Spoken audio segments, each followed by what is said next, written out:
What's up, Evertale homies? All right, Kai here. We're gonna go in today and talk about min-maxing your Evertale account, right? I do want to check to see if they're making new servers, so I'll go look at that. See if there's any new servers, that way I can add new beginner tips and stuff in here as well. So first and foremost, oh, there is a server. Cool. All right, so new players, listen up, right? First and foremost, no matter what, hit your 30k soulstones. That's the first priority. Finish the story, maximize your soulstone savings. Soulstones are so hard to get late game. It feels easy at first, but they are scarce, right? Scarce! I'm telling you. The main reason why you want to have 30k soulstones at all times is because there's a fountain that comes on the 1st and 15th of every month. If you have enough soulstones for the maximum rewards, you're going to get anywhere from 10 to 30k soulstone return. So I'm just saying, that's how you maximize your savings. That's how you maximize your soul stones. Keep that stuff. If you spin, go ahead, do whatever you gotta do, right? Wells, shout out. Go ahead, do it. So, new players, finish your story. Save your soul stones and rinse repeat on that fountain. That's how you do it every month. Don't go below 30k. No unit. Let me repeat. I don't care how crazy OP they look. No unit is worth going below 30k if you're trying to min-max, right? So soul stones, they feel easy at first. Let's talk about soul stones and how to maximize them, or when you're buying and stuff like that. So you will get the most soul stones from the story mode, and do not expect any updates from the story ever. I think it's been 3 years already, right? So use them wisely. That's why we're saying to save up to 30k and use them for fountain, because you will not be getting too many soul stones. No unit is worth FAing and going below 30k. Trust me, they are not. All right, so how do you get soul stones? Events. The online events, they will come up probably every week or so. You'll get a new one. Maximize the events, go to stage 8 and then just sweep daily. After stage 8, there is no more soul stones that they provide you from the events. Arena. Your ranking in arena will give you soul stones. Champs will not give you any soul stones, so that's why it's more important to focus on your arena versus champs. They will give you mastery points though, but the only other free way to get soul stones is Alliance handout, and then daily your daily mail, your daily sign-ins, your daily missions, right? Your mission rewards and activity rewards. Those are the only way you're gonna get free soul stones. Everything else you have to pay for. So remember, soul stones are hard. Now we're going to segue into maximizing what's the best purchases that you can make. So if you look into your shop missions, you will see different bundle levels, right? So bundle 1, bundle 2, and then however much paid SS that you have, you will get an accumulation of more soul stones, depending on how much you bought. So the best thing to do is to get the 4,175 paid stones, and then get it twice, right? So once you hit 8,350 soul stones has the return, that's the best value you're gonna get. Everything else has diminishing returns. You're gonna get less soul stones back for what you bought. So your shop missions refresh daily, but if you take a look right under here, you get 5,000 extra soul stones at the 8,350 mark, and you only get 2,900 back at the 1,200 mark, right? So that's what I'm saying. Maximize the shop missions when they come up, or if you're gonna spend, do it all at once. Buy in bulk, wait for a good tarot. Anything that's 75 and up, 70% and up is actually really good. So tarot wise, if you have anything over 70% and you want to spend, that's the time to spend. Don't be in a rush, try to buy everything all at once. Wait for a good tarot, right? So when you have a good tarot, come in here in the shop, and honestly, unless you need just a little bit more SS to reach a certain point, 4,175 diamonds is the best bang for your buck. And a lot of times when you want to try to max out those shop missions, right, you'll come in here, you'll get your 4,175 diamonds or soul stones, and then you would go in and mix and match and buy different value packs in order to hit that benchmark of 8,350.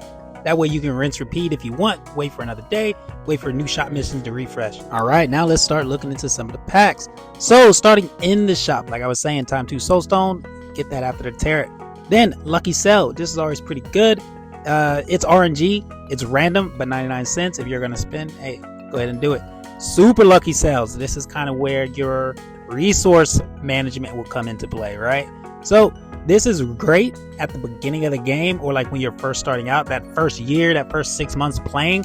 This will help you develop a lot of your units really fast, and you'll get lucky sometimes, and you'll get those those 10,000 soul stones, or you'll get the 200 green pots. Sometimes it's not all the time, but it will happen eventually, and it's gonna feel good when you get it, right? So this is actually a pretty good value. $30, boom, you get a chance. That's all I'm saying. You get a chance. It's RNG, bro. That's all you got to say. I do recommend it, but when it hits, it hits. When it doesn't, it doesn't.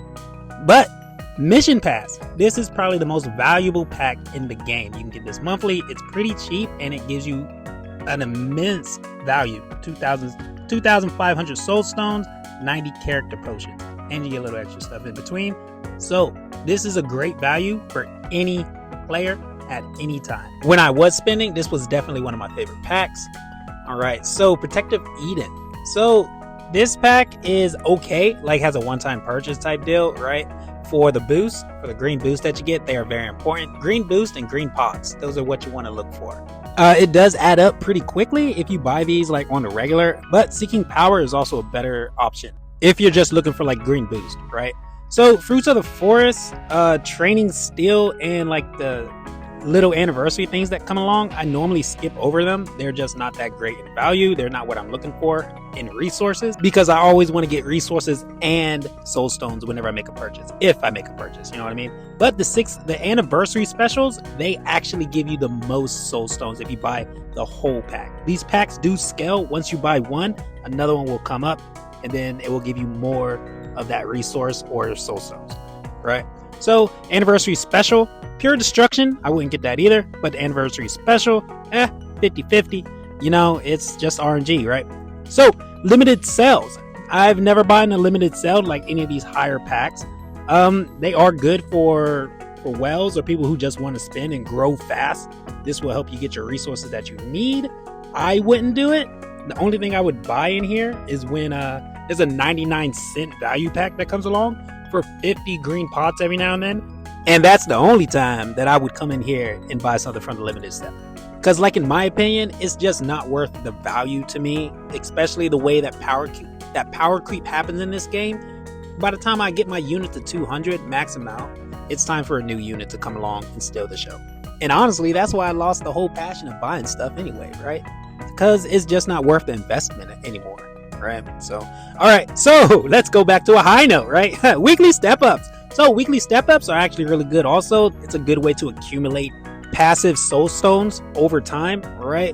But weekly step-ups are kind of infuriating because you have to buy one, then buy the other, and then buy the next, and then you have to keep buying it in order to get the full benefit of it, right? So if you really want to do it, I would usually only just get the first one, and then sometimes I would get it, sometimes I wouldn't. It's not that big of a deal. It's just that extra passive soul stone income that you get. And then weekly passports. Weekly passports are actually really good. I do like these even for low spenders. Get the first 3, and that gives you the best bang for your buck for a low spender, right? The other ones, they're kind of overpriced, but if you are in need of green pots, $29, go ahead and pop it, right? So that's a good way to get green pots sometimes. But I'd rather just do lucky sales or the super lucky sales, right? Risk it for the biscuit. And last, we have monthly passport, which is actually the best value for passive soul stones monthly, right? It's going to last for 30 days or however long, but it will give you those little extra 100 soul stones coming in daily, just for you. So I'll throw a picture up of all the packs that I do like. One that I did not see that I love, my best pack is going to be a Godly Potions pack. You get soul stones and you get the green pots, baby. That is the best bang for your buck right there. Godly Potions, where you at? That's what I used to get all the time. Every time they came up, hey, it is dishes. All right, y'all. So daily shop. So I'll just go through all the shops real quick and give my opinion, like kind of what to get in each shop real quick. So your daily shop, if you go in here and click this lucky set content, you can get this up to 6 times. And each time you have like a chance to get something really nice down here, right? Ooh, 500 boosts, 120 green pots, and 8,400 diamonds. Not diamonds, but soul stones. God dang it. So if you get all 6, it's guaranteed that you get the 8,400 soul stones at the very end. Also, something else, mini pots, you can get this daily. This is actually a very good value. 80 soul stones for 5 green pots. Pretty good. So lucky contents, that is definitely up to y'all, homies.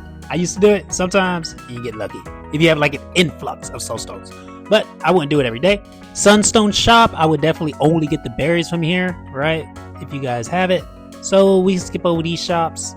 Actually, you know what? Let's go through it real quick, right? So the accessory, the weapon, the green pots, and the blue pots. That's what you need to get from each shop, and then also experience coins afterwards. Everything else is kind of just a little extra, kind of gravy, right?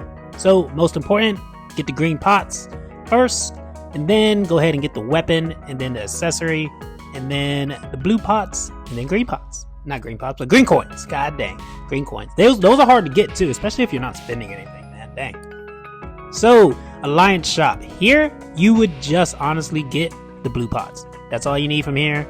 You can do the reset core, but you can actually just get that from Arena shop because there's nothing to spend in Arena shop. These shops need to get updated, definitely. Champion shop, only mastery scrolls. That's the only thing I would spend any of my Arena coins on, mastery scrolls. And Arena shop, reset cores, right? You can go up here, you can get the boost, but man, look at this. 3,000 coins for 10 boosts. And you have to continuously do this. Like if you could just go all the way up to the top and use it, then I would. But if you want to sit here for 2 days and do it, be my guest. Okay. So in the limited sales, this is what I was talking about. You see the celebration pack? That's an amazing value right there for 99 cents. And this value is something that everybody should get if you're going to spend on the game at all. So let's give my top 3 packs for spenders, and then also top 3 packs for like non-spenders and like best passive income for low spenders, right? We'll start with the spenders. So when you spend, make sure you get your tarot and then your mission shops. Aim to get 2 bundles of 4,175 diamonds, which is easily gettable if you have your tarot and do this for the first time, the ×2. That'll just max you out right then and there, right? So best packs. If you're going to buy any of these packs for spenders and max them out, Godly Potions, Seeking Power, and then the Anniversary Special that comes around, and that's the most value of soulstones that you can get if you max that out, right? Since we're talking about Godly Potions, even for low spenders, the first pack is actually honestly a really good value. You can definitely get that and build from there. So Mission Pass, also very great for passive income. This is going to give you some of the most bang for your buck. Then we have the Monthly Passport. Monthly Passport is also very good. Give you that 125 diamonds a day, soulstones a day. Next, Weekly Passports for low spenders, passive income. The first 3 are where it's at. If you have these 3 and then also the monthly, then you're looking at least like 500 a day, like soulstones that come in passively. So it's pretty good. It adds up quick, right? And then if you get the mission pass on top of it, then that's just a little extra gravy. So guys, hopefully this was informative. Hopefully you guys liked it. Leave some comments about like tips, tricks. How do you guys maximize your own spending? Help other people out, right? So that way if they see this video, they can look at the comments and be like, oh yeah, I can do that too. All right, y'all. I'm Nick out.